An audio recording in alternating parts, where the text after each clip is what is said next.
நல்லவர், அவர் கிருபை என்றும் உள்ளது. உங்கள் கண்களை மூடி ஜெபிக்கிறோம். ஸ்தோத்திரிக்கிறோம், ஸ்தோத்திரிக்கிறோம், ஸ்தோத்திரிக்கிறோம். தேவனே, இந்த அருமையான நாளுக்காக ஜெபிக்கிறோம். இந்த ஓய்வு நாளுக்காக நன்றி. இந்த அருமையான இந்த நாளை எங்களுக்கு நீர் அனுகிரகமாக கொடுத்து இந்த நாளை ஆசீர்வதித்ததற்காக ஸ்தோத்திரிக்கிறோம். அப்பா, இந்த உலகத்திலே நடக்க போகிற ஆராதனைகள், இந்த 5 கண்டங்களிலும் நடக்கிற ஆராதனைகளிலே அநேகரை உடைய ராஜ்யத்தின் பக்கமாக இழுத்துக் கொள்ள வேண்டும் என்று ஜெபிக்கிறோம். கர்த்தாவே, நிறைய பேர் ரட்சிக்கப்படட்டும், நிறைய பேர் பாவ உணர்வடையட்டும், அநேக பரிசுத்தமாகட்டும். உடைய ராஜ்யத்துக்கு அவர்கள் சொந்தமுள்ளவர்களாக தங்களை ஆயத்தப்படுத்திக் கொள்ள கிருபைத்தார். இந்த நாளை எங்களோடு பேசும் இயேசுவின் நாமத்தில் ஜெபிக்கிறேன் நல்ல பிதாவே, ஆமென். நம்முடைய செய்தியின் ஆதாரத்திற்கு தலைப்பாக மத்தேயு 6வது அதிகாரம் 33வது வசனத்தை வாசிக்கலாம். எல்லாருக்கும் தெரிந்ததுதான், மறுபடியும் வாசிக்கலாம்.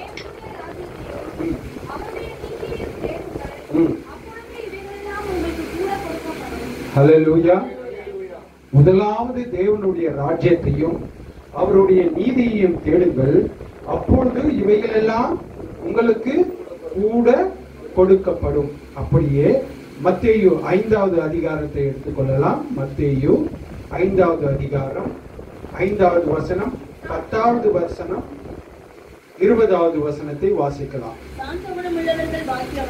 சாந்த குணம் உள்ளவர்கள் பாக்கியவான்கள், அவர்கள் பூமியை சுதந்தரித்து கொள்வார்கள். ஹல்லேலூயா.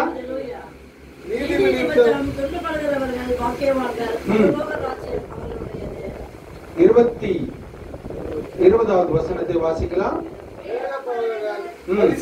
என்பவருடைய நீதியிலும் உங்கள் நீதி அதிகமாக இராவிட்டால் பரலோக ராஜ்யத்தில் பிரவேசிக்க மாட்டீர்கள் என்று உங்களுக்கு சொல்லுகிறேன். ஹல்லேலூயா. கர்த்தருடைய நாமத்துக்கு மகிமை உண்டாவதாக. இன்றைய நாளிலே கர்த்தர் ஒரு சிறப்பான ஒரு தேர்ந்தெடுக்கப்பட்ட ஒரு வார்த்தையை கொடுத்ததற்காக ஆண்டவருக்கு நான் நன்றி செலுத்துகிறேன். ஏனென்றால் இந்த செய்தியை எனக்கு புதுசுதான். ஹல்லேலூயா. கர்த்தருடைய நாமத்துக்கு மகிமை உண்டாவதாக. எல்லாருக்கும் ஒரு புரியுற மாதிரி ஒன்று சொல்றேன். பரலோகம், நடுவுல உலகம், அடுத்தது கீழே இப்படி இருக்குது. அப்போ நம்ம ஜெபிக்கிறது எல்லாமே ஆண்டவருடைய முதல் பிரசங்கமே என்ன சொல்றாரு? பரலோக ராஜ்யம் அவர்களுடையது. அப்போ நீதி. அப்போ நீதி என்று சொன்னால் ஒன்று உலகத்துக்குள்ளே உண்டு. உங்களுக்கு ஒரு சிறிய ஒரு உதாரணம் சொல்ல வேண்டும் என்று சொன்னால், ஒரு விளையாட்டு திடல் இருக்கிறது. அந்த ஒரு கன்ஸ்ட்ரக்ஷன் பில்டிங், அந்த பில்டிங்ல சிலர் பார்க்கும் போதே தெரியும் இந்த பில்டிங் எப்படி கட்டியிருக்கான், கிராஸா கட்டியிருக்கான். நல்ல விஷுவல் நல்லா தெரிஞ்சவங்களுக்கு. அப்போ நேரா கட்ட வேண்டியதே கொஞ்சம் கிராஸா இருக்கு. இன்னொரு உதாரணம், பண விஷயத்துல ஒரு 100 ரூபாய் ஒருத்தருக்கு கொடுக்குறோம்னா 90 ரூபாய் கொடுத்தாலும் கணக்காகும். அது கணக்காக 101 ரூபாய் கொடுத்தாலும் கணக்காக 100 ரூபாய்க்கு கரெக்டா 100 ரூபாய். அடுத்தது 10 மணி என்று வைத்துக் கொள்வோம். காலையில ஆபீஸ் 10 மணி. 10 மணிக்கு 9:50 போனா சந்தோஷம் தான். 10:10 போனா கார்டு பச்சு பண்ணா சேலரி. இது எதற்காக சொல்ல வேண்டும் என்று சொன்னால், கர்த்தர் என்ன பார்க்கிறார் என்று சொன்னால், திருத்துவதவிலே பிதாவானவர், குமாரனானவர், பரிசுத்த ஆவியானவர். திரியேக தேவனுக்கு உண்டான சுபாவத்திலே நீதி என்பது பிதாவுக்கு சொந்தமானது. ஹல்லேலூயா. அடுத்தது அன்பு என்பது குமாரனாகி இயேசுவுக்கு சொந்தமானது. பரிசுத்த ஆவியானவருக்கு உணர்த்துகிறார். நான் உங்களுக்கு சொல்லட்டும், பொறுமையாக சொல்லட்டும். இந்த நீதி என்று சொல்லும்போது மூவரும் இதுல அடங்கி இருக்கிறாங்க. என்னன்னு கேட்டால், மனுஷனை படைச்ச உடனே மனுஷன் என்ன பண்றான்? தப்பு பண்ணிட்டான். தப்பு பண்ணிட்ட பிறகு இந்த மனுஷனுக்கு மரணத்தை நியமிக்கிறது நீதி. தவறு பண்ணவனுக்கு என்னது? நீதி. அவன் செத்து போனான். அப்போ குமாரன் கிட்ட இந்த கேஸ் வருது. குமாரன் என்ன பண்றாரு? ஐயோ, என்னுடைய அன்பு அவன் மேல இருக்குது. என்னுடைய அன்பு என்ன பண்ணுது? இவன் மறிக்க கூடாது. அன்பு இருக்கும்போது மறிக்க நான் விட மாட்டேன் அப்படின்னு பிதாவுக்கும் குமாரனுக்கும் 2 பேருக்கும் ஒரு கான்வர்சேஷன் நடக்குது. நான் விட மாட்டேன், அவனை மறிக்க விட மாட்டேன், ஏன்னா நான் தான் படைச்சேன். பிதா சொல்றாரு அவன் செத்தே ஆகணும், அவன் செத்தவன் பாவம் செய்தவன் மரிக்கணும். அப்ப பரிசுத்த ஆவியானவர் அங்க நின்று அங்க பாத்துட்டு இருக்காரு.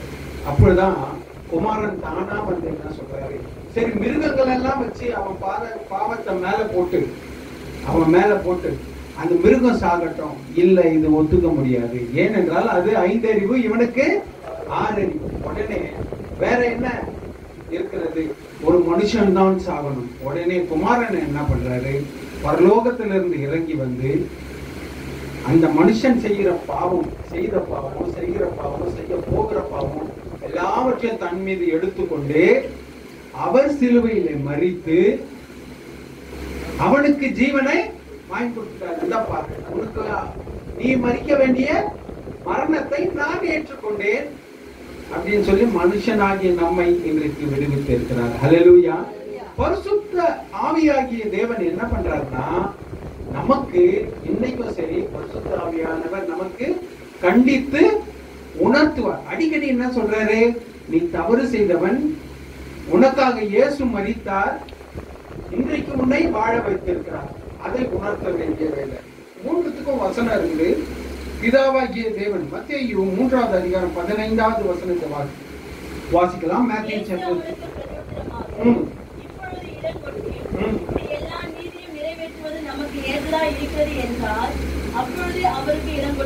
ஹல்லேலூயா.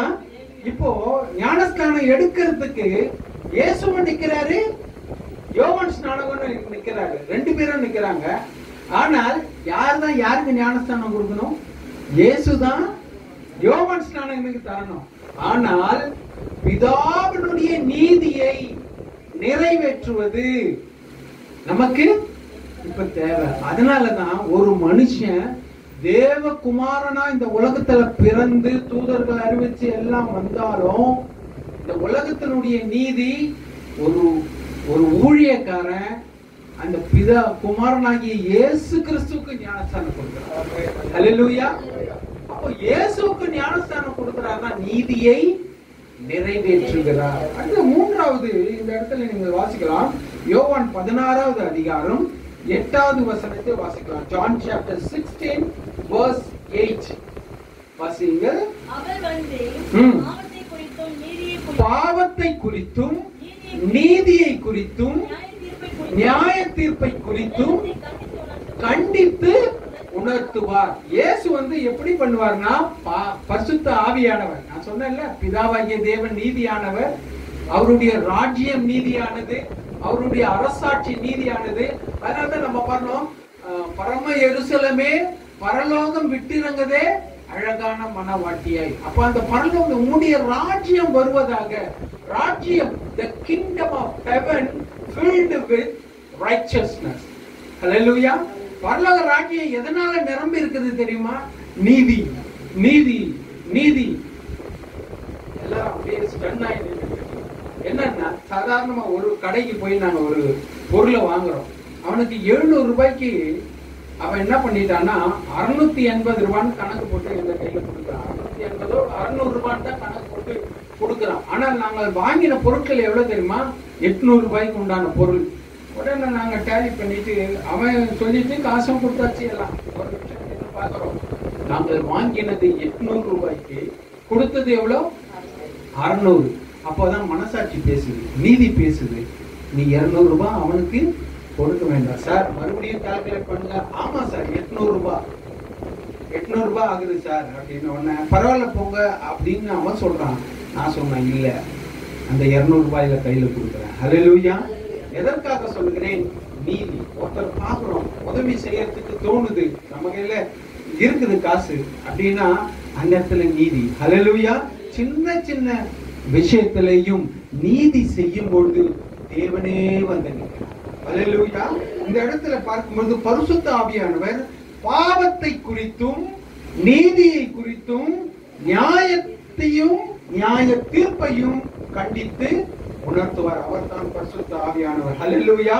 கர்த்தருடைய பரிசுத்த நாமத்துக்கு மகிமை உண்டாவதாக. இந்த வேதத்திலே ஆதியாகமம் முதற்கொண்டு வெளிப்படுத்தல் வரைக்கும் நீதி நீதி நீதி என்று பேசப்படுகிறது. அந்த நீதி என்று நாம் படிக்கும் பொழுது அல்லது நீதி என்று வாசிக்கும் பொழுது நமக்கு ஞாபகம் என்ன தெரியுமா வரணும்? ஒன்று பிதா ஞாபகம் வரணும். இல்லைன்னா பிதா இல்லைன்னா அந்த பிதாவினுடைய ராஜ்யம் ஞாபகம் வரணும். ஹல்லேலூயா.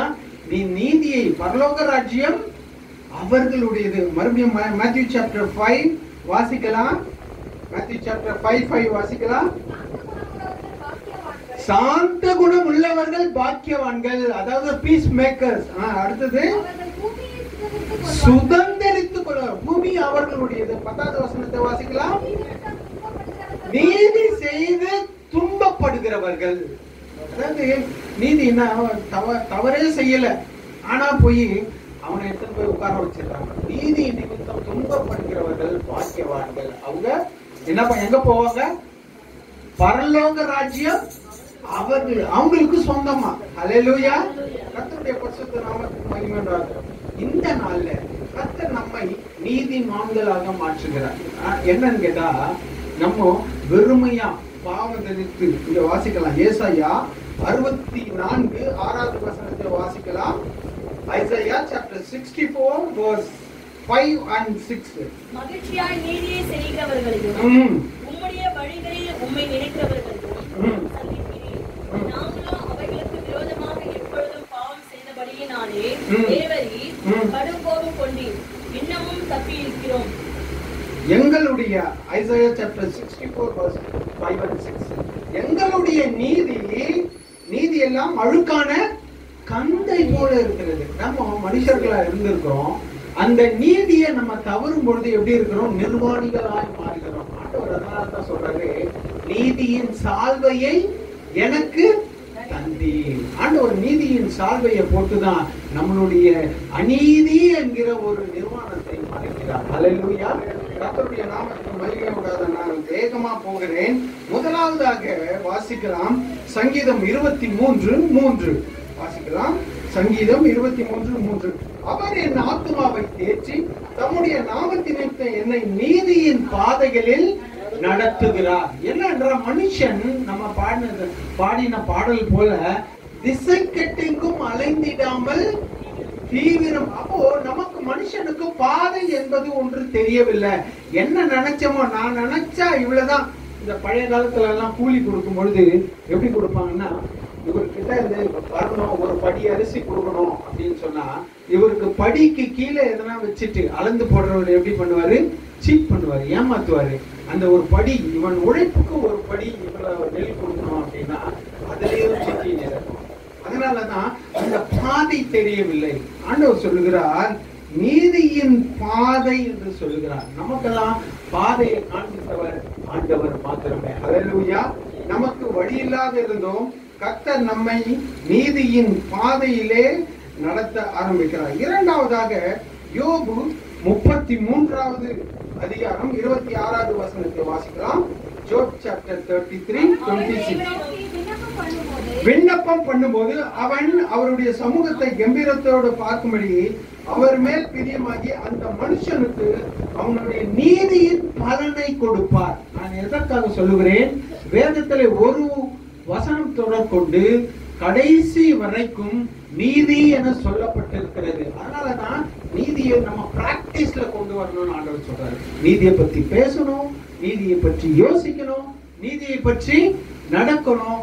நீதியை ஆக மொத்தத்துல நீதி நீதி நீதி எல்லாவற்றையும் செய்யும் பொழுதுதான் நம்ம யாரா மாறுகிறோம்?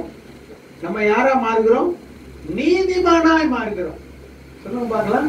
நீதிய பார்க்கணும், நீதிய கேட்கணும், சிந்திக்கணும், செய்யணும். இதெல்லாம் செய்யும் பொழுதுதான் எப்படியே மாறுகிறோம்? நம்ம நீதிமானாய் மாறுகிறோம். ஹல்லேலூயா. நான் வரும்பொழுது சொல்லுகிறேன், நீதிமானா மாறணும்னு சொன்னா நீதின்றது என்னன்னு தெரிஞ்சுக்கணும். ரைச்சஸ்னஸ் எல்லாமே இது தப்பு, இது தவறு, இது தப்பு. எங்க அப்பாவுக்கு இந்த திருவள்ளூர்ல ஒரு இடம் இருக்கு. அப்போ இருக்கிறப்போ அப்போ நாங்க அப்பத்துல வந்தாச்சு. அந்த வந்த சமயத்துல 5 பிள்ளைகள் அந்த நிலத்தை பிரிக்கிறாங்க. அந்த நிலத்தை பிரிக்கும் பொழுது எங்க அப்பா அங்க கிடையாது. முதல் பிள்ளை அங்க இல்லை, ஆனா இருக்கிறது 4 பேர். அப்போ அந்த இடத்துல இந்த நிலத்தை 4ஆ பிரிக்கலாம் அப்படின்னு சொல்லி அந்த நிலத்தை பிரிக்க ஆரம்பிக்கிறாங்க. எல்லாம் அங்க இருக்கிற ஒருத்தர் வந்து சொல்றாரு, அங்க என்ன சொல்றாரு, நீங்க இந்த நிலம் வந்து பிள்ளைகளுக்கு சொந்தம். ஆனா பிள்ளைகள் எத்தனை பேரு? பிள்ளைகள் எத்தனை பேரு? 5 பேர். ஆனா இப்ப பிரிக்கிறது எத்தனை பேருக்கு? 4 பேருக்கு. நியாயமாகுமா? அநீதி அப்படின்னு சொல்லிட்டு அந்த பையன் தூரத்துல இருந்தாலும், நான் சொல்றது 30 வருஷத்துக்கு முன்னாடி, அந்த பையன் தூரத்துல இருந்தாலும் அவனுக்குன்னு ஒரு சொந்தம் இருக்கு. அல்லேலூயா. அதை என்ன பண்ணணும்? 4 இல்ல, எப்படி போடணும்? 5 போடணும். அநீதியை நீதியாக மாற்றுகிறவர்கள் இந்த பூமியில தான் இருக்கிறோம். அல்லேலூயா. ஒருவேளை பிரதருக்கு, டேவிட் பிரதருக்கு எதனா ஷேர் பண்ணி கொடுங்க, 100 ரூபாய்னா ஷேர் பண்ணி ஈக்குவலாகவும் கொடுக்கலாம், அதுல பாதி எப்படியும் எடுத்துக்கலாம். நானும் சரி, உலகத்திலே கர்த்தர் அதை சின்ன சின்ன விஷயத்திலே நீதியை எதிர்பார்க்கிறார். அங்க எங்க நீதி செய்றீங்களோ அந்த கர்த்தரை. அல்லேலூயா. போக போக இந்த வசனத்தை புரிந்து கொள்ள. 3வது, மனுஷனுக்கு அவனுடைய நீதியின் பலனை கொடுப்பார். அவன் என்ன செய்யறானோ அதுக்கு உண்டான பலனை கொடுப்பார். 3வதாக ஒன்று வாசிக்கலாம் உங்கள் மத்தியில. ஐசாயா சாப்டர் 64 verse 5 and 6 வாசிக்கலாம். இதைதான் நான் சொல்லி இருந்தேன் மறுபடியும்.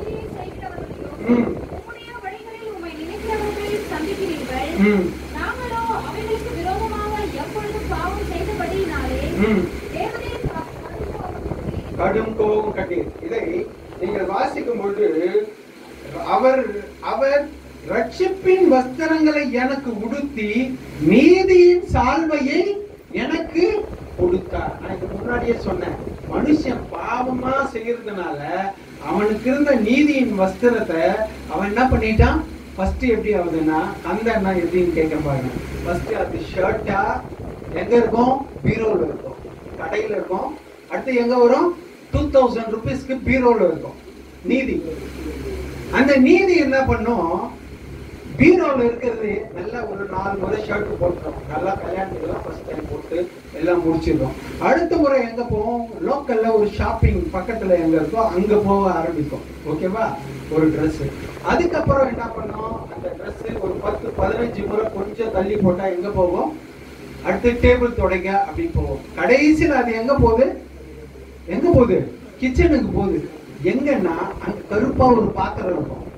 அந்த கருப்பா பாத்திரத்தை பிடிச்சு இறக்கிறதுக்கு இந்த கருப்பு துணி போகும். கொஞ்ச நாள் அடைவில் அந்த கருப்பு கூட இந்த கருப்பு கூட என்ன பண்ணிடும்? சேர்ந்துடும். அதுக்கு பேரு தான் அழுக்கான கந்தை. அல்லேலூயா. கர்த்தருடைய பிள்ளைகளே, இந்த நீதியான ஒரு Dress அந்த ஒரு கபோர்ட்லயே இருக்கணும்னு சொன்னா, பட்டு துணி மாதிரி இருக்கணும்னா அதுக்கு அடிக்கடி ட்ரை வாஷ் பண்ணிட்டே இருக்கணும். ஹல்லேலூயா.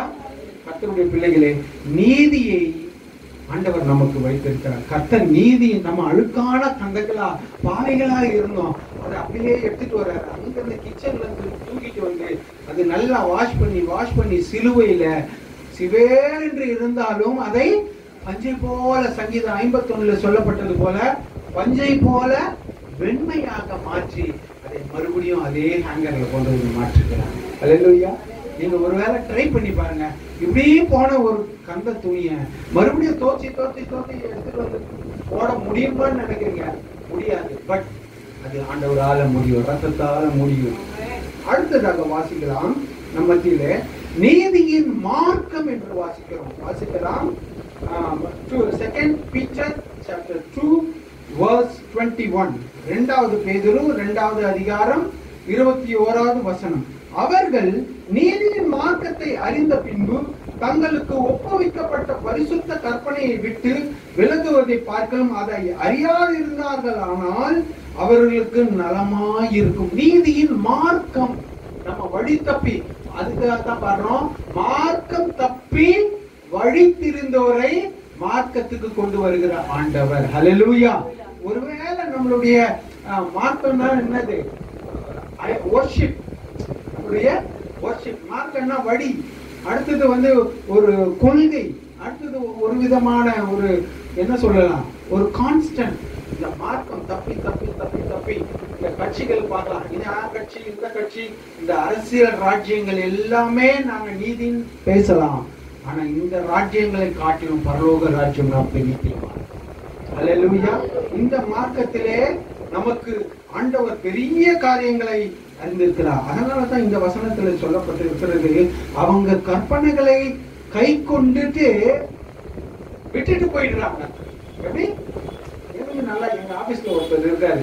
அவரு நல்லா பைபிள் எடுத்து ரட்சிக்கப்பட்டு ஹாஸ்டல்ல பிரசங்கமே பண்ணுவாரு. அடுத்தது வாழ்நாள்ல அடுத்து 5 வருஷம் ஆச்சு, 10 வருஷம் ஆச்சு, இப்ப ஐடியல் வருஷம் போயிட்டாரு. அதனாலதான் அவங்க அப்படிப்பட்டவங்களுக்கு இன்னைக்கு ஏகப்பட்ட துன்பம். வருஷத்துக்கோ அது மாசத்துக்கோ ஒரு 50,000 மெடிக்கலுக்கே வைக்கிறார். ஏன் தெரியுமா? மார்க்கத்தை அறிந்துட்டு பின்னாடி போயிட்டார். அதான் வசனம் சொல்றது, அவர்கள் நீதியின் மார்க்கத்தை அறிந்த பின்பு தங்களுக்கு ஒப்புவிக்கப்பட்ட பரிசுத்த கற்பனையை விட்டு விலகுவதை பார்க்கிறோம். இன்னைக்கு ஒருவேளை இந்த சபைக்குள்ள இருக்கிற விசுவாசிகளாக இருக்கலாம், நம்மோடு வேலை செய்கிறவர்களாக இருக்கலாம். என்னைக்கு இந்த சபைக்குள்ள, நான் சொல்றது கிறிஸ்துவனுடைய அன்புக்குள்ள, எந்த சர்ச்சனா இருக்கலாம், சபைக்குள்ள வந்துட்டு நீ தேவனை அறியாத போய் விக்கிரக ஆராதனை பண்றன்னா அதை காட்டிலும் பெரிய தப்பு இல்லவே இல்லை. இன்னைக்கு எச்சரிக்கையா சொல்றேன். மறுபடியும் ஐடியல் வர்ஷிப். ஆண்டவர் விக்கிரகத்தை வெறுக்கிறார், அருவருக்கிறார். அப்படிப்பட்ட காரியத்தை செய்யாதீங்கன்னு சொல்லிதான் அவர்கள் அறியாது இருந்தால் நலமா இருக்கும். அவங்களுக்கு தெரியலனால நல்லதா இருந்திருக்கும். கிட்ட வந்துட்டு அன்பை ருசிச்சுட்டு போயிட்டான். அதனாலதான் நீதியின் மார்க்கத்தை நாம் விட்டு விலகாத இருக்க வேண்டும். அவரால் சொன்ன நீதியின் பாதை, நீதியினுடைய வழி, அதே போல நீதியினுடைய மார்க்கம். நான் கடைசியாக எல்லாருக்கும் உங்களுக்கு வாட்ஸ்அப்ல அனுப்புறேன். எழுதுனாலும் அடுத்தது நீதிமொழிகள் 16வது அதிகாரம் 31வது வசனம். ஹல்லேலூயா. நீதிமொழிகள் 16:31வது வசனம். நீதியின் வழியில் உண்டாகும் நரைமயிரானது மகிமையான கிரீடம். நீதி இங்க பைபிள்ல நீங்க எடுத்து பாருங்க. சங்கீதம் அடுத்தது என்ன இருக்குது? எல்லாரும் கவனிங்க. சங்கீதம், அப்புறம் நீதிமொழிகள். நீதிமொழிகளை படிச்சாதான் அதுல புத்தம். இப்படி இருக்கலாம், இப்படி இருக்கலாம், இப்படி இருந்தா இப்படி இருக்கலாம். நீதிமான பத்தி சொல்லும், துன்மார்க்கனை பத்தி சொல்லும், நீதிமான பத்தி சொல்லும், துன்மார்க்கனை பத்தி சொல்லும். நீதிமொழிகள்னே சாலமோன் ஆண்டவருக்கு ஞானத்தை கொடுக்கும் பொழுது இந்த நீதியை நிறைவேற்றுவதற்கு ஞானத்தையும் கேட்டார். ஹல்லேலூயா. கர்த்தருடைய பிள்ளைகளே, இந்த இதுல வாசிக்கிறோம், நீதியின் வழியில் உண்டாகும் நன்மை என்பது மகிமையான கிரீடம். இன்னைக்கு நீதி செய்யறார். நம்ம ஊர்ல மனு நீதி சோழன் ஒருத்தர் இருந்தார். என்னாச்சு? ஒருத்தன் மாட்டை ஏத்திட்டான். அப்புறம் இவனுடைய மகனையே என்ன பண்றான்? வச்சு தேர்ல ஏத்துறான். நீதியை நிலைநாட்டின மனு நீதி சோழன்.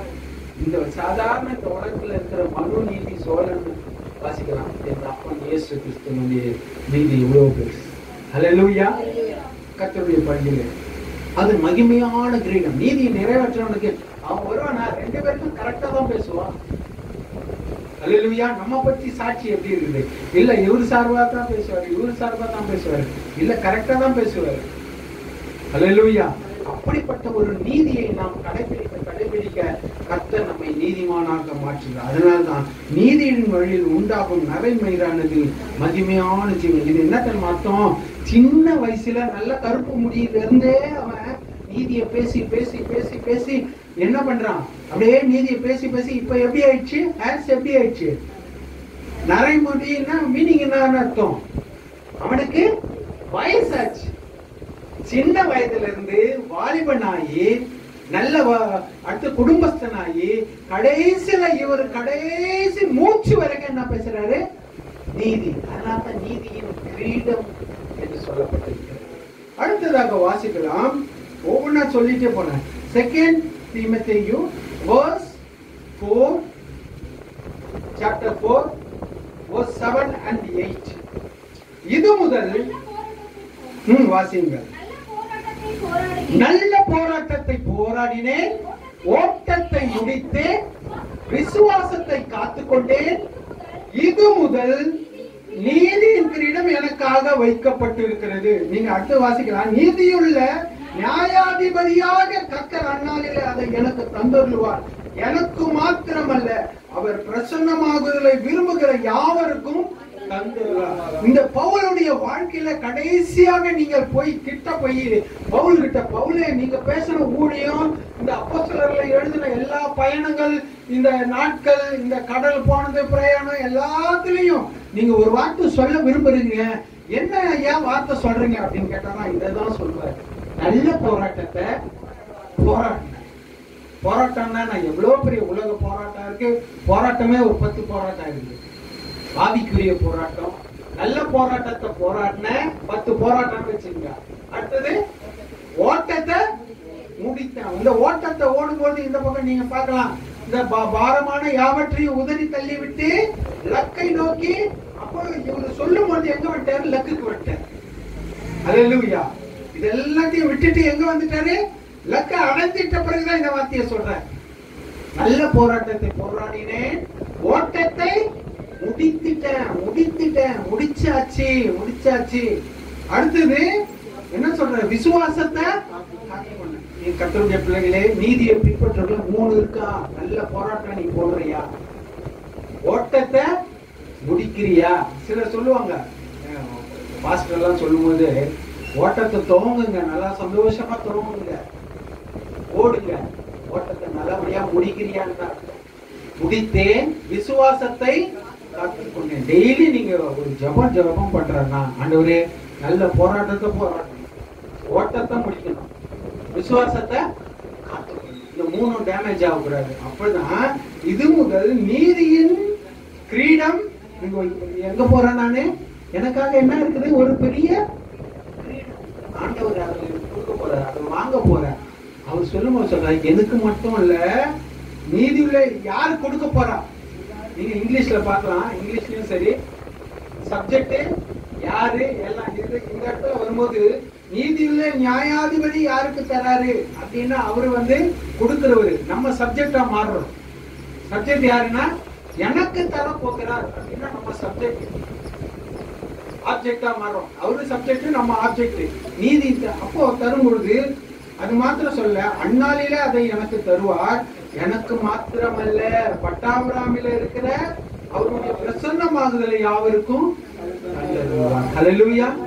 அவர் பிரசன்னமாகுதலை எத்தனை பேர் காத்திருக்கிறீங்க? அவருக்கு தான் நீதி. ஹல்லேலூயா. பூமியிலே நம்ம நீதி நீதி நீதின்னு பேசாத, அங்க மட்டும் போயிட்டு புதுசா அங்க போய் நின்று நீதி அப்படின்னா, வாட் இஸ் த நீதி, வாட் இஸ் த ரைச்சஸ்னஸ் அப்படின்னு கேட்கக்கூடாது. இந்த பூமியிலேயே அந்த நீதியை பிராக்டிஸ் பண்ணுவோம். எனக்கு கம்பெனியில் ஒரு வேடிக்கையான ஒரு கதை நடந்தது. ஆரம்பத்தில் ஆல்ட்டோ ஒரு கார் வச்சிருந்தேன்.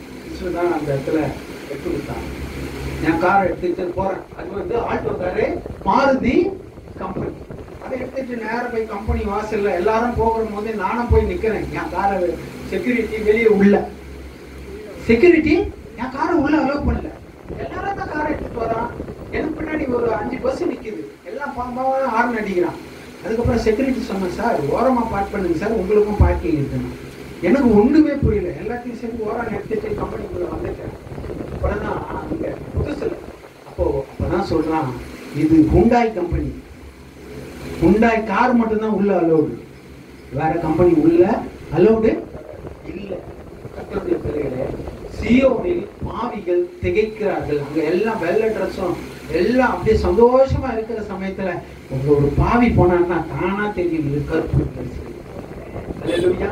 கர்த்தருடைய பிள்ளைகளே, அந்த இடத்துலதான் சொல்றேன், கர்த்தர் நமக்காக ஒரு நீதியின் கிரீடத்தை வைத்திருக்கிறார். அடுத்ததாக வாசிக்கலாம், நீதியின் கனி. பிலிப்பியர் 1வது அதிகாரம் 10வது வசனத்தை வாசிக்கிறோம். Philippians chapter 1 verse 10. தேவனுக்கும் மகிமையும் துதியும் உண்டாகும்படி இயேசு கிறிஸ்துவினால் வருகிற நீதியின் கனிகளால் நிறைந்தவர்களாகி. நீதியை செய்ய செய்ய செய்ய நம்ம ஆரம்பத்துல பார்த்தது போல நமக்கு இந்த இடத்துல ஒரு நீதியை செய்யும் போது ஆண்டவர் நமக்கு ஒரு நீதியை செய்வார். ஒரு 10 ரூபாய் கொடுப்பார். இன்னொரு காரியத்தை செய்யும் போது இன்னொரு நன்மையை செய்வார். எப்படி செய்வார்? இந்த கனிகளாக மாறுகிறது. வேதத்துல நான் வரும்போது சொல்கிறேன், நீதிமான் பனியை போல செழிப்பான். கொஞ்சம் இதெல்லாம் பார்த்துக்கிட்டே இருக்கும்போது ஒரு மரத்தை குறித்து ஆண்டவர் சொல்றார். நீதிமானுடைய வேரோ நீங்க சொல்லுங்க, நீதிமானுடைய வேரோ அசையாது, நிலைத்து நிற்கும். அடுத்தது நீதிமான் பனையை போல செழிப்பான். அடுத்தது நீதியின் பலன். அப்போ ஒரு ட்ரீ ஆஃப் ரைச்சஸ்னஸ், அந்த ரூட்டும் நீதியா இருக்குது, பிரான்சஸும் நீதியா இருக்குது, அடுத்து அதனுடைய வளர்ச்சி, கிரீனிஷ் எப்படி இருக்குன்னா நல்லா செழிப்பா இருக்குது. 1வது அதிகாரத்துல வாசிக்கிறோம் சங்கீதம் 1. அவன் நீர்க்கால்களின் ஓரமாய் நடப்பட்டு தன் காலத்தில் தன் கலியை தந்து இலையுதிராது இருக்கிற மரத்தை போல இருக்க அவன் செய்வதெல்லாம் வாய்க்கும். அப்போ இந்த நீதி என்கிற ஒரு மரத்தை நமக்கு நீதியின் தண்ணீரை ஆண்டவர் ஊற்ற ஆரம்பிக்க வேண்டும். அல்லேலூயா. பரிசுத்த ஆவியால நிரம்பு கொண்டு ஆவியானவர் தம்மை நமக்கு கண்டித்து உணர்த்துவார். நம்ம யார் தெரியுமா? ஒரு நீதியின் மரங்களாய் மாறுகிறோம். அதனாலதான் இந்த இடத்துல வாசிக்கிறோம், நீதியின் கனிகளால் நிறைந்தவர்களாகி, நீதியின் கனிகளை கொடுக்கிறவர்களாக கர்த்தர் மாற்றுவார். அடுத்ததாக ஒன்று வாசிக்கலாம். சங்கீதம் 4வது அதிகாரம் 5வது வசனத்தை வாசிக்கலாம். Chapter 4 verse 5. நீதியின் பலிகளை கர்த்தர் மேல் பலிகளை செலுத்தி கர்த்தர் மேல் நம்பிக்கையாயிருங்கள். நம்பிக்கை. பலி என்று சொன்னால் தியாகம். அடுத்தது பலி என்று சொன்னால் அர்ப்பணிப்பு. பலி என்று சொன்னால் காணிக்கை. அடுத்தது பலி என்று சொன்னால் ஆராதனை. நம்மளுடைய பலி என்று சொன்னால் நம்ம ஆண்டவருக்கு நீதியாய் ஒப்பு கொடுக்க வேண்டும். நம்மள என்ன பண்ணோம்? சாதாரணமா இந்த 2 ஆட்டை எடுத்துட்டு போய் பலி செலுத்துறதுக்கு யார் எப்படி போனா? காய் நாபேல்ல எப்படி போனா? ஒருத்தன் ஒரு மாதிரி எடுத்துன்னு போனா, இன்னொருத்தன் எப்படி எடுத்துட்டு போனா? பர்ஃபெக்டா பார்த்து, நல்ல பொறுமையானதை பார்த்து. நீங்க தெரியுமான்னு தெரியல, அப்பா கூட எங்களுக்கு காணிக்கைக்குன்னு ஒரு காசை கொடுப்பாரு. அந்த காசு எப்படி இருக்கும்னா புது நோட்டா இருக்கும். கிழிஞ்சு போட்டோ இல்ல பெட்டியில போட்டோ அப்படி கொடுக்க மாட்டாரு. சின்ன வயசுல இருக்க புது நோட்டை பார்த்து இந்த காணிக்கை வச்சுக்கோ, ஒரு 5 நோட்டு இருக்குதுன்னா அதுலயும் காணிக்க போடுறதுல கூட அது எப்படி இருக்கக்கூடாது? கசங்கி இருக்கக்கூடாது. எப்படி இருக்கணும்? புதுசா ஃப்ரெஷ்ஷா அப்படி கிழிஞ்சு போனது. கந்தல் துணி போடுறவங்களும் இருக்கிறாங்க. அல்லேலூயா. சின்ன சின்ன விஷயத்துல கர்த்தர் நம்முடைய நீதியை செய்ய நம்மை நடத்துவார். நான் சொன்னது போல கடைசியில போயிட்டு நீதினா என்னன்னு கேட்கறத காட்டிலும் அனுதின வாழ்க்கையில நாம் நீதியை நிறைவேற்ற வேண்டும். அடுத்ததாக வாசிக்கலாம். ஏசாயா 61:3. இயேசு பிறந்ததை குறித்து நாம் வாசிக்கலாம். அதுல ஒரே ஒரு சப்ஜெக்ட் மட்டும் வாசிக்கலாம். நான் வாசிக்கிறேன். இல்ல 61 நான் பாதியிலிருந்து வாசிக்கிறேன். இயேசு எதற்காக பிறந்தார் என்றால், கர்த்தராகிய தேவனுடைய ஆவியானவர் என் மேல் இருக்கிறார், சிறுமைப்பட்டவர்களுக்கு சுவிசேஷத்தை அறிவிக்க வேண்டும். முதல்ல கையை நீட்டி சொல்லி பார்ப்போம். கர்த்தர் என்னை அபிஷேகம் பண்ணினார், இருதயம் நொறுங்குண்டவர்களுக்கு காயம் கட்டுதலையும், சிறைப்பட்டவர்களுக்கு விடுதலையையும், கட்டுண்டவர்களுக்கு கட்டவிழ்த்தலையும் கூறவும், கர்த்தருடைய அனுக்கிரக வருஷத்தையும் நம்முடைய தேவ நீதியை சரிக்கட்டும் நாளை கூறவும். அல்லேலூயா.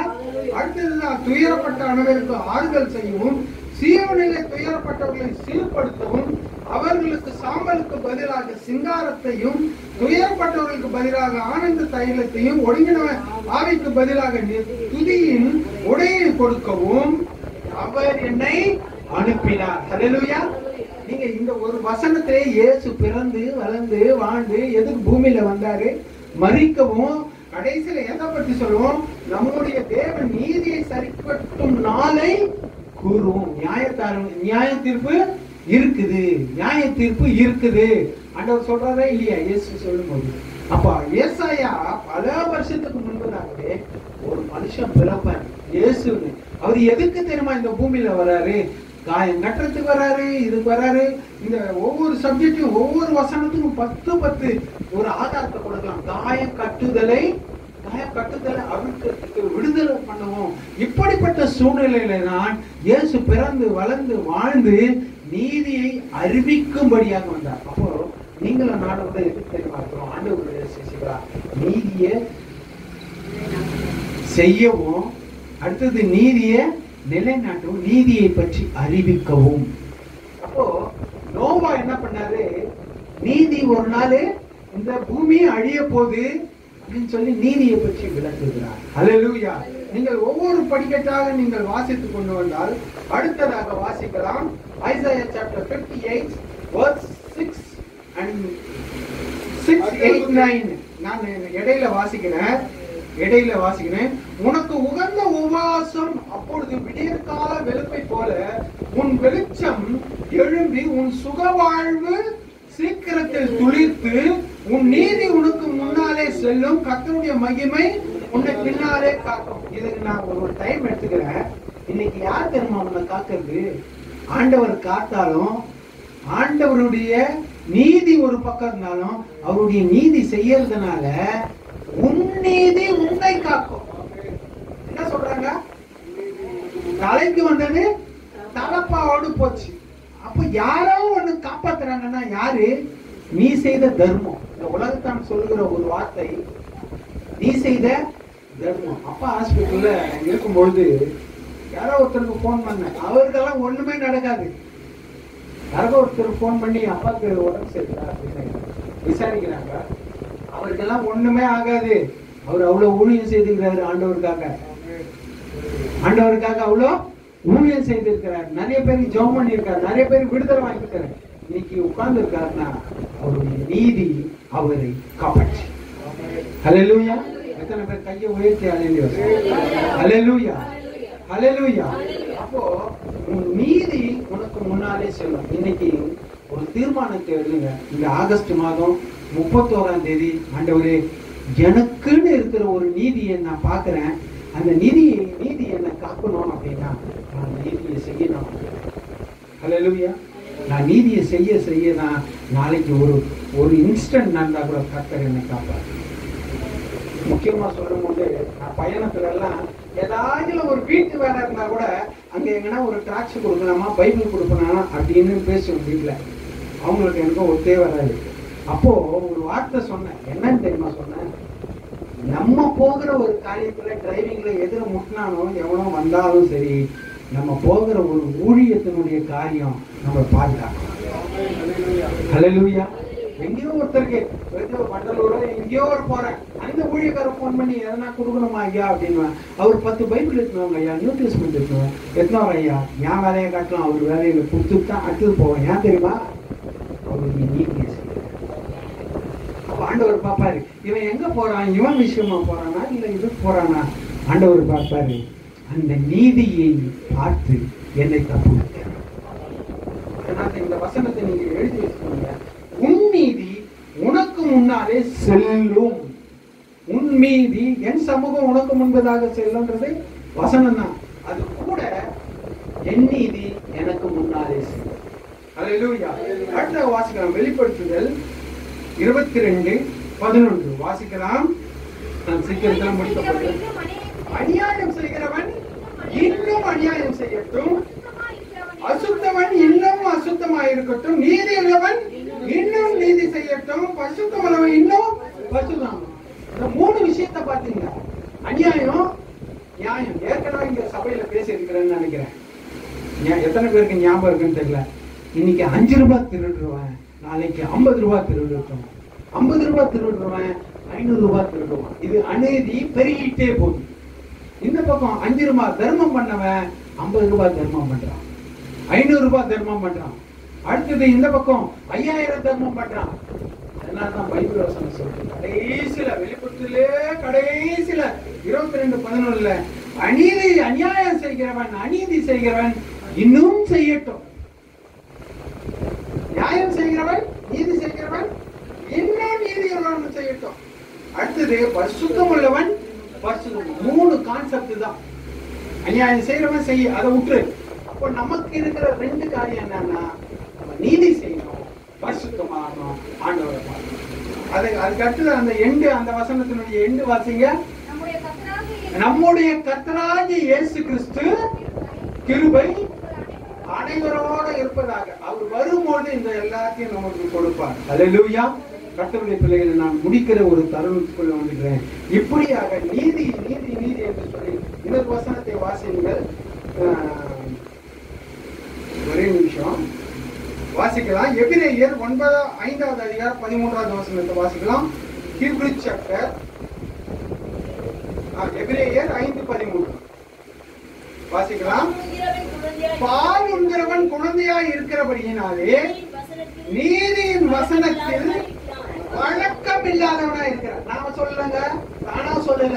எங்க இருக்குது? பைபிள்ல எழுதி இருக்குது. பால் உண்கிறவன் குழந்தையாய் இருக்கிறபடியினாலே நீதியின் வசனத்தில் பழக்கம் இல்லை. நாளைக்கு ஆண்டவருடைய வருகையில இல்ல உங்களுடைய மரணத்துக்கு அப்புறம் நியாய தீர்ப்புல போய் நிற்கும் போது நீதி என்னன்னே கேட்காதீங்க. சிலர் நீதி என்னன்னு தெரியல. சின்ன பசங்களுக்கு தெரியாத பண்ணிட்டான். எவ்வளவு நாளைக்கு நீ தெரியாத பண்ணுவ?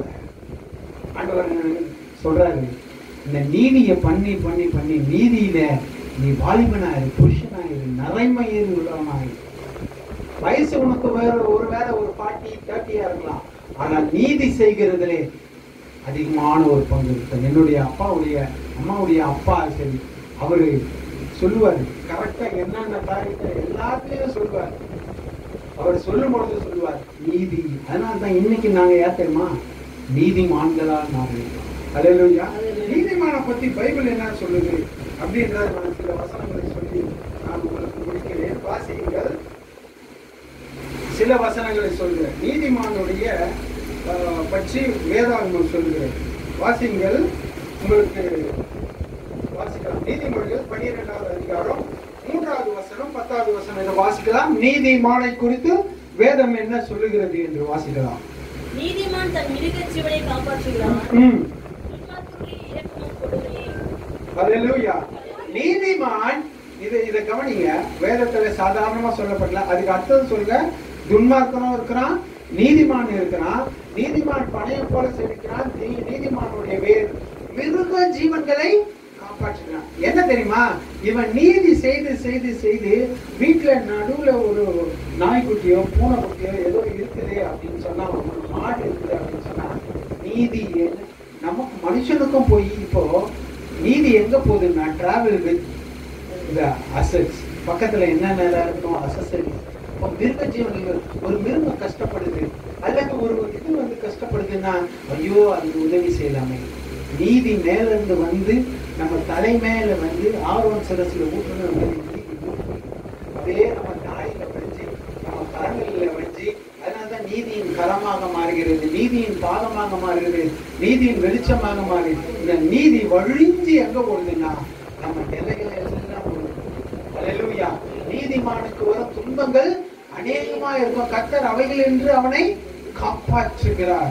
அதை வாசிக்கலாம். இந்த இடத்துல நீதிமானுடைய மிருக ஜீவன்களை காப்பாற்றுகிறார். நிறைய நேரத்துல எங்க வீட்டுல ஆடு, கோழி, புயல் எல்லாமே வளர்த்தோம்.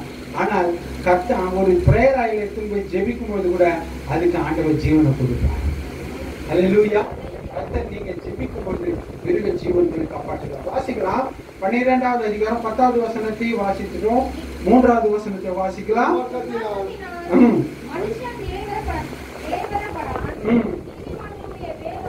வேரோ அசையாது. சொல்லணும்னா வேறுனா என்னது? 5 விதமான வேர் இருக்கு தெரியுமா? பனைமரத்துல வேறு எப்படி இருக்கும்? எல்லாம் கவனிங்க. பனைமரத்துல வேறு எப்படி இருக்கும்? ரவுண்டா இருக்கும். அவ்வளவுதான். பனைமரத்துல சாய்ச்சிக்கலாம். அடுத்த வேர் ஆலமரம் மாதிரி பூமி எங்கும் போற வேறு. அடுத்த வேறு ஒரு தைல மரத்துக்கு ஒரு வேர் இருக்கும். அந்த வேருக்கு பேர் என்ன? வேர் எப்படி இருக்கும்? ஆணி நல்லா இது மாதிரி கடல் மாதிரி. மரம் 2 அடினா இது 1 அடி இருக்கும். மரம் எவ்வளவு இருக்கும்? மரம் 10 மீட்டர்னா இது அட்லீஸ்ட் 1 மீட்டர்னா என்ன இருக்கும்? ரூட். அல்லேலூயா. கர்த்தர் நீதியிலே நீங்கள் நிலைக்க நிலைக்க நிலைக்க கர்த்தர் உங்களை ஒரு விதத்திலையும் யாரும் அசைச்சாலும் அடைக்காமல் பாதுகாத்துக் கொள்வார். அடுத்த வாசிக்கலாம். சங்கீதம் 92:12 வாசிக்கலாம்.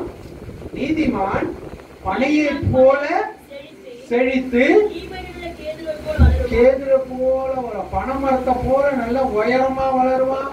அடுத்தது பலன்களை கொடுப்பான். கர்த்தர் நீதிமானை அவன் ஒருபோதும் வைக்க மாட்டார். அடுத்த வாசிக்கலாம்.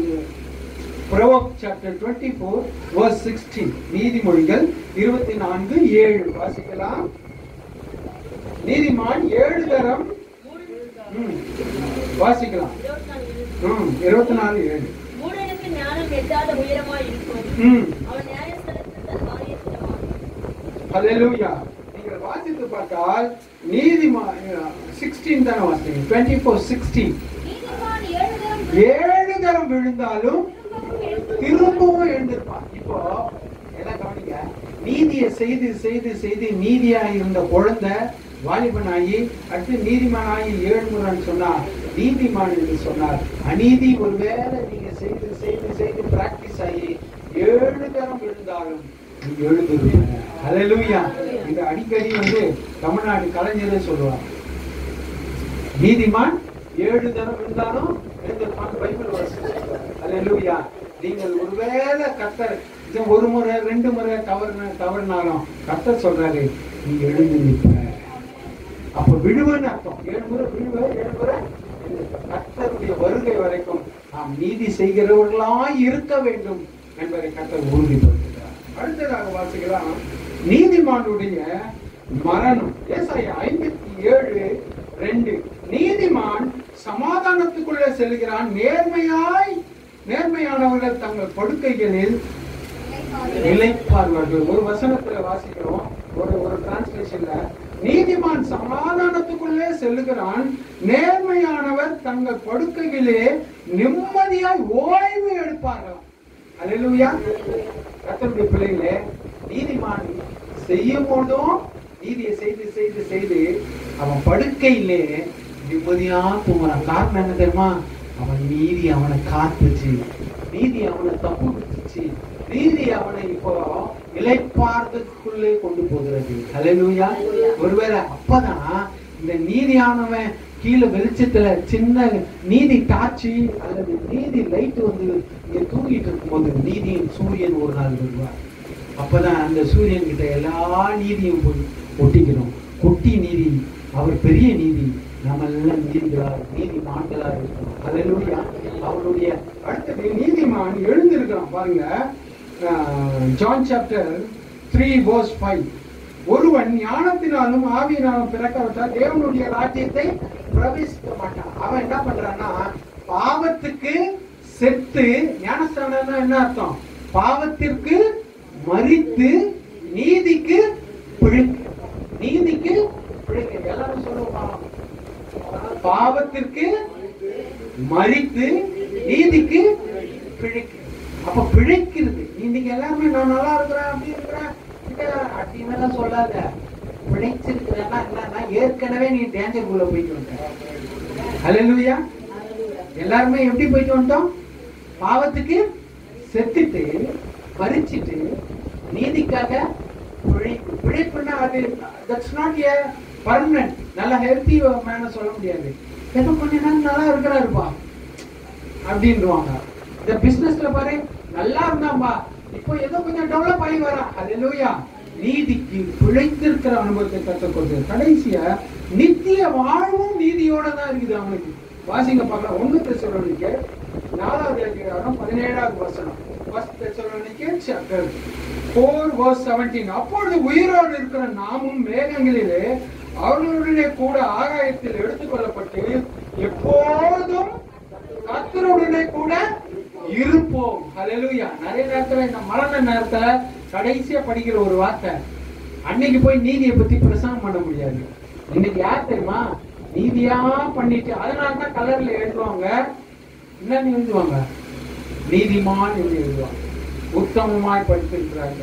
ஏசாயா 61 எல்லாத்தையும் வச்சு 57:2 இதெல்லாம் சொல்லும் போதுதான் உயிரோடு இருக்கிற நாமும் அவர் ஆண்டவர் நேர பிரசன்னமா வந்தார்னா அவர்களுடனே கூட ஆகாயத்தில் எடுத்துக்கொள்ளப்பட்டு எப்போதும் யார் கூட இருப்போம்?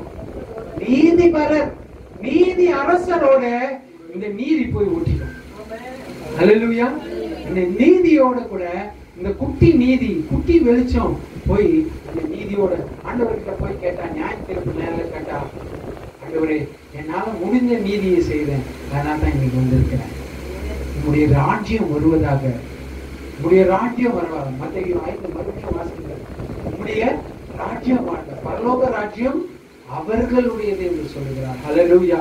கர்த்தர் இன்றைக்கு இன்றைய சூழ்நிலையிலே நம்மை அருமையாக வழிநடத்தி இன்றைக்கு ஆண்டவருடைய நீதியை பற்றி நாம் உண்மையாக அறிந்து கொள்ள கர்த்தர் கிருபை கொடுக்கிறார். கடைசியாக என்னன்னா, சாலமோனுக்கு முன்னாடி ஒரு கேஸ் வருது. என்ன கேஸ்? என் குழந்தை செத்து போச்சு, இன்னொரு குழந்தை மரிச்சு போச்சு. அப்ப நீதியை வழங்கணும். அதனாலதான் சொல்றான், அந்த பட்டயத்தை கொண்டு வாங்கன்னு சொன்ன உண்மையான அம்மாவும் அழுது, போலியான அம்மாவும் குழந்தை எடுத்துதான் அழுது. அப்ப அந்த பட்டயத்தை எடுத்துட்டு உண்மையான தாய் சொல்லுகிறார், இந்த குழந்தைய அவர்களிடத்திலே கொடுத்து விடுங்கள். அப்படிதான் சொல்றாரு. சாலமோன் ஒரு நீதியை சொல்லுகிறார். இந்த நீதி அல்ல, என்னுடைய நீதி. அல்லேலூயா. கர்த்தருடைய நாமத்துக்கு மகிமை உண்டாவதாக. கண்களை மூடலாம். அல்லேலூயா. ஆண்டவரே ஸ்தோத்திரிக்கிறோம். வழக்கமான ஒரு ஆசீர்வாதமான செய்தி அல்ல, ஆனாலும் கர்த்தர் இன்றைக்கு ஒரு ஆழமான ஒரு செய்தியை நமக்கு கொடுத்திருக்கிறார். ஹல்லேலூயா, ஹல்லேலூயா, ஹல்லேலூயா. ஆண்டவரே, உம்முடைய ராஜ்யம் நீதியினால நிறைஞ்சிருக்கிறது. ஆண்டவரே, அந்த நீதியின் ராஜ்யத்தை நான் அடைய வேண்டும் என்று சொன்னார். என்னை ஒரு நீதியின் வழியிலே நடத்தி, நீதியின் பாதையிலே நடத்தி, ஆண்டவரே நீதியின் ராஜ்யத்துக்குள்ளே என்னை வர உதவி செய்யுங்க ஆண்டவரே. ஹல்லேலூயா, ஹல்லேலூயா. Thank you Lord, thank you Lord, thank you Lord, thank you Lord, thank you Lord. சுருக்கமாக சொல்லுகிறேன், நீதியின் சூரியன், நீதியின் பாதை, நீதியின் பலன்கள், நீதியின் சால்வையை நமக்கு தருகிறார், நீதியின் மார்க்கத்தை நமக்கு தருகிறார், நீதியின் வழியை நமக்கு கொடுக்கிறார், நீதியின் கிரீடத்தை நமக்கு சூட்டுகிறார். அதே போல நீதியின் கனிகள் பலன்களை நமக்கு தருகிறார். நீதியின் பலி செலுத்துவோம். ஹல்லேலூயா, ஹல்லேலூயா. நீதியை அறிவிக்கிற நாளாக அந்த நாளை அறிவிக்க இயேசு வந்தார். நீதி நமக்கு முன்பாக செல்லும். நீதியின் எச்சரிக்கை தருகிறார். நீதியின் கண்களை எனக்கு தருகிறார். ஹல்லேலூயா, ஹல்லேலூயா. நீதிமானுடைய வேறோ அசையாது. ஒரு நாளைக்கு ஒரு முறை ஆகிலும் நம்ம ஜெபிக்கணும். எப்படி தெரியுமா?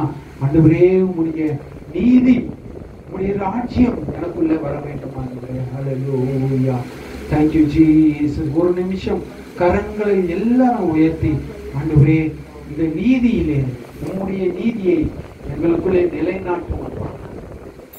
எப்ப தெரியுமா ஆண்டவருடைய வருகை இருக்கும்? இந்த பூலோகத்துல அநீதி நிறைஞ்சிருக்குது. இந்த அநீதி எல்லாம் போடப்படுது. இந்த அநீதி ஆண்டவருடைய பிள்ளைகள் நீதி செய்ய செய்ய செய்ய செய்ய செய்ய இந்த பூலோகத்திலே அநீதி ஒழிந்து நீதி என்கிற இந்த ராஜ்யம் இந்த பூமியில பரப்ப பொழுதுதான் ஆண்டவர் மேல இருந்து வருவார். ஹல்லேலூயா. அது எத்தனை காலம் ஆனாலும் சரி, ஆண்டவருடைய நீதியை பரப்புகிறவர்களாக நம்மை இன்றைக்கு மாற்றிக் கொண்டிருக்கிறார், வருங்காலத்துல மாற்றிக் கொண்டிருக்கிறார். ஹல்லேலூயா. ஆண்டவரே, உம்முடைய நீதியை செய்கிறவனாக என்னை மாற்றும் ஆண்டவரே.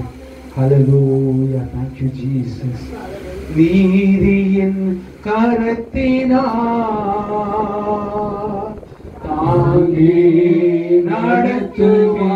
நடத்துவார், நீதியின் கரத்தினார் தாங்கி நடத்துவார். கர்த்தரே எங்களை கர்த்தரை அன்பிலே, கர்த்தரை என்பதை எதற்குமே அன்பிலே ஜெயம் கொடுக்கும் தேவனுக்கு கோடி கோடி ஸ்தோத்திரம். ஆழ்வழிக்கும் இயேசு ராஜாவுக்கு பாடாலெல்லாம் ஸ்தோத்திரம். அன்னை பிதாவே, இந்த நல்ல கால வேலைக்காக உங்களுடைய பாதத்தில் வருகிறார். ஆண்டவரே, உங்களுடைய நீதி எவ்வளவு பெரியது என்று பார்க்கிறோம். அது பரலோகத்திலே நிறைந்திருக்கிறது என்று பார்க்கிறோம். நீர் நீதிபரர், நீதி அரசர் என்று வாசிக்கிறோம். எங்களையும் குட்டி அரசர்களாக நீதிமான்களாக மாற்றி ஆண்டவரே எங்களை உங்களுடைய சமூகத்திலே கிட்டி சேர, உங்களுடைய நீதியின் வாழ்வை நாங்களும் சுதந்திரித்துக் கொள்ள எங்களுக்கு கிருபை கொடுத்ததற்காக ஸ்தோத்திரம். நாங்கள் வாசித்தது போல நாங்கள் என்றைக்கும் கர்த்தருடனே கூட இருப்போம் என்று வாசிக்கிறோம். கர்த்தரோடு கூட, நீதியோடு கூட இந்த நீதிகள் சேர எங்களுக்கு நீர் கிருபை தர வேண்டும் என்று ஜெபிக்கிறோம். இந்த நாளுக்காக நன்றி. ஆராதனை ஆசீர்வாதத்திற்காக நன்றி. இயேசுவின் நாமத்தில் ஜெபிக்கிறேன் நல்ல பிதாவே. ஆமென்.